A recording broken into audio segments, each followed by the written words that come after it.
Nous sommes déjà rendus au dimanche des Rameaux. Le temps de carême est déjà presque à sa fin. Et le dimanche des Rameaux, nous savons, est caractérisé par deux moments importants. Le premier moment est le récit de l'entrée de Jésus, l'entrée triomphante de Jésus à Jérusalem. Et le second moment est la lecture de l'évangile qui raconte la passion et la mort de Jésus. Et c'est l'évangile selon saint Matthieu, chapitre 26, verset 14 jusqu'au chapitre 27, des versets 1 à 66. S'il fallait donner un titre à ce dimanche de Rameaux, je proposerais comme titre la mesure de l'amour. La mesure de l'amour. L'évangile de ce dimanche est un évangile assez vaste, donc je m'arrêterai simplement sur quelques faits qui me permettront d'expliquer le thème que je viens de donner pour ce dimanche de Rameaux, la mesure de l'amour.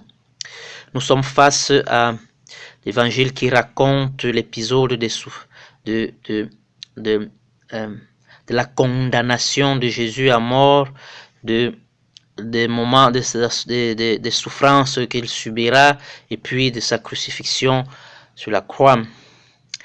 Cet épisode commence en nous racontant la décision de Judas, une décision qui coûtera pratiquement la vie, qui coûtera la vie, qui portera Jésus à la mort, et aussi qui coûtera la vie de Judas lui-même personnellement. Judas décide de consigner Jésus à ses ennemis, à ceux-là qu'il a vu s'opposer fortement à Jésus, à ceux-là qu'il a vu combattre Jésus, et jusqu'au point de désirer sa mort, jusqu'au point de désirer l'effacer de la vie de sa communauté. Et Judas rencontre les grands prêtres et décide du tribut à payer, décide pour 30 pièces d'argent la consigne de Jésus et des modalités qui des modalités que cela décide des modalités de sa consigne, non, de comment il sera reconnu et où il sera trouvé.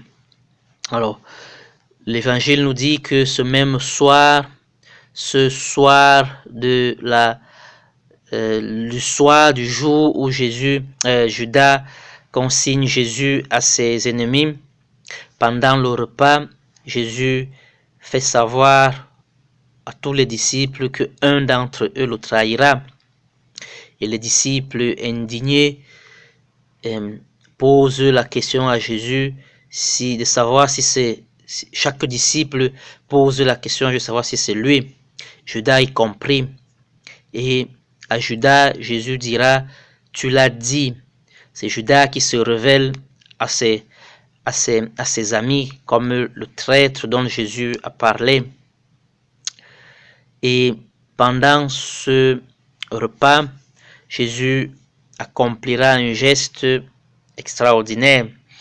Il donnera du pain à manger à ses amis en disant que c'est son corps.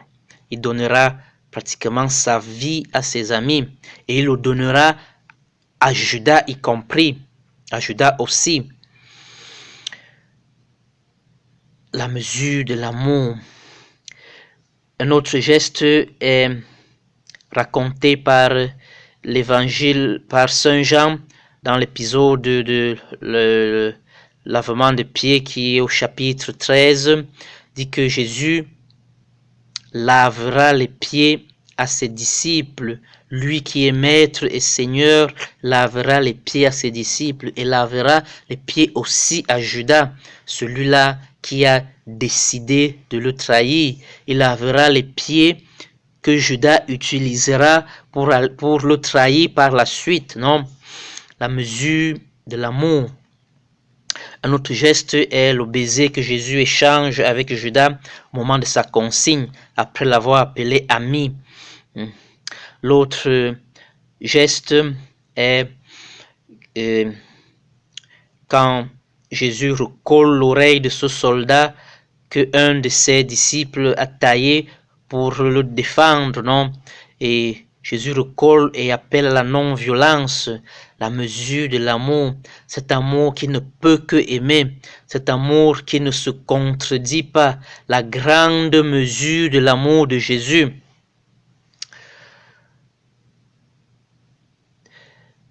Nous avons souvent tendance, c'est comme devenu comme quelque chose de prouver que nous avons tendance, disais-je, penser que la période plus importante de Jésus, c'est l'épisode de ses souffrances et de sa mort sur la croix. Nous avons tendance à penser que c'est la période, c'est le moment plus important de la vie de Jésus. Ça veut dire, comme si tout ce qu'il avait fait avant n'était pas important et que c'est à partir de ce moment que ce qu'il fait devient très important parce qu'il souffrira, parce qu'il mourra, pratiquement parce qu'il sera un héros, non? Alors, Saint Paul, dans son hymne à l'amour, dit que on peut brûler son corps, on peut le donner aux flammes, mais si on n'a pas l'amour, ça ne sert à rien. Il dit pratiquement qu'on peut arriver à ce point-là de donner, de brûler sa vie, et pourtant sans avoir un amour grand. Donc, ce ne sont pas les épisodes, les moments de souffrance de la vie de Jésus qui nous font comprendre son grand amour. Non, c'est le contraire. C'est l'amour plus grand de Jésus, cet amour sans mesure qui nous permet de comprendre cet épisode de souffrance et de sa mort. Ce n'est pas la souffrance et la mort de Jésus, n'est pas quelque chose en plus de ce que Jésus a vécu pendant toute sa vie. Non, c'est ce même amour qu'il a eu pour chaque homme et chaque femme qu'il a rencontré qui va jusqu'à ce point-là, jusqu'au point de donner sa vie. Donc, la véritable passion, la vraie passion de Jésus, c'est son amour sans mesure. Jésus est passionné d'un amour sans mesure. L'épisode de lavement des pieds de chapitre 13 de Jean nous dit que Jésus, après avoir lavé les pieds à ses disciples, leur pose une question. Avez-vous compris ce que je viens de faire? Moi, que vous appelez maître et seigneur, et je le suis, je vous ai lavé les pieds. Avez-vous compris cela? Avez-vous compris ce que je viens de faire? Eh bien, si vous avez compris, heureux serez-vous si vous le ferez de même. Les disciples seront heureux s'ils osent aimer avec la même mesure de l'amour de Jésus. Le chrétien est heureux s'il décide d'aimer avec la même mesure de l'amour de Jésus. Ce n'est pas comme on semble croire le fait de savoir, d'être conscient du fait que Jésus a souffert. Jésus a souffert et est mort sur la croix pour mes péchés qui me feraient être heureux. Je serai heureux si je décide d'aimer avec la même mesure de son amour. Nous dit Jésus, heureux serez-vous si vous ferez de même.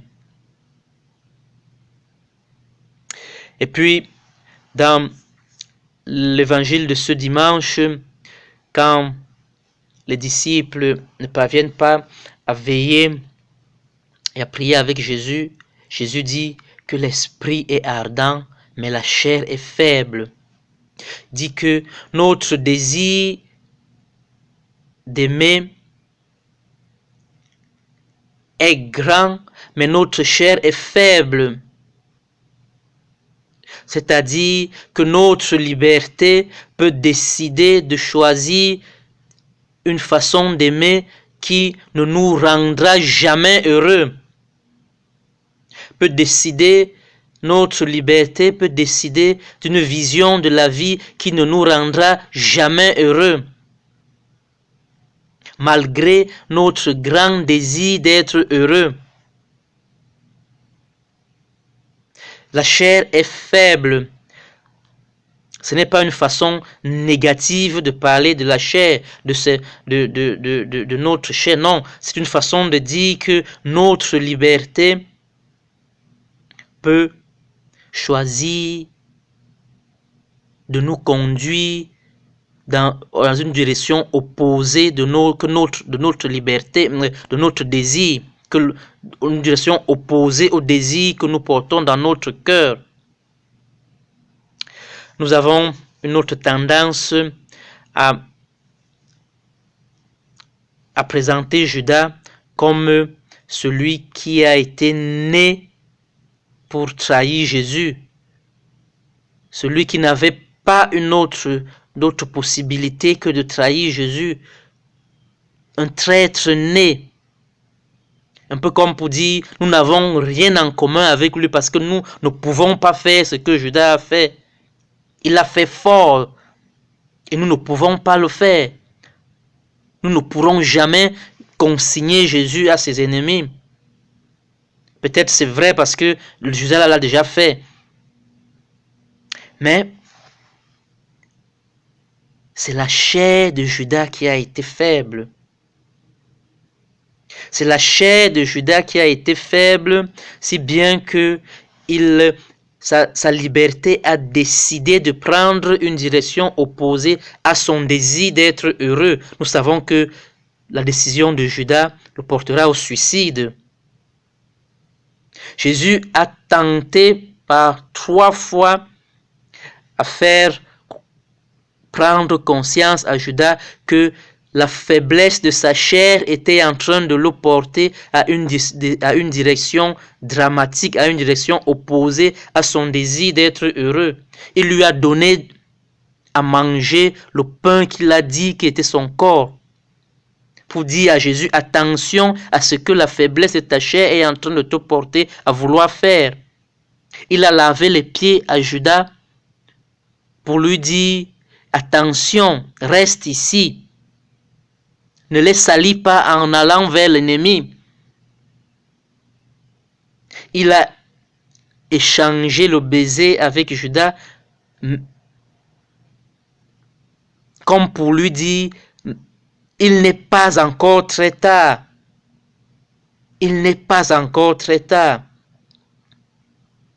Attention à ce que la faiblesse de ta chair est en train de te porter à accomplir. Judas n'a pas compris cela.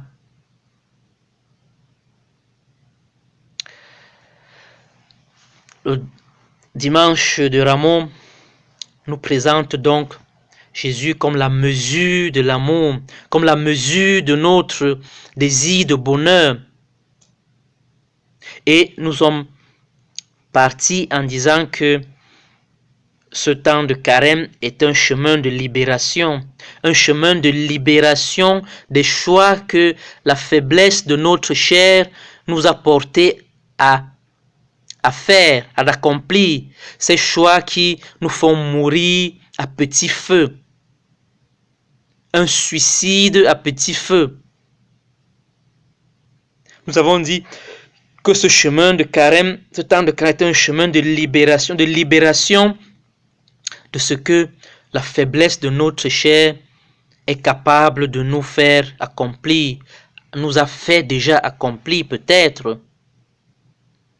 Et donc, peut-être que ce temps de carême a été un moment où nous avons fait beaucoup de sacrifices parce que nous avons cherché à nous mortifier beaucoup parce que alors nous serons solidaires à Jésus qui va vivre l'épisode de la passion et de la mort. Non.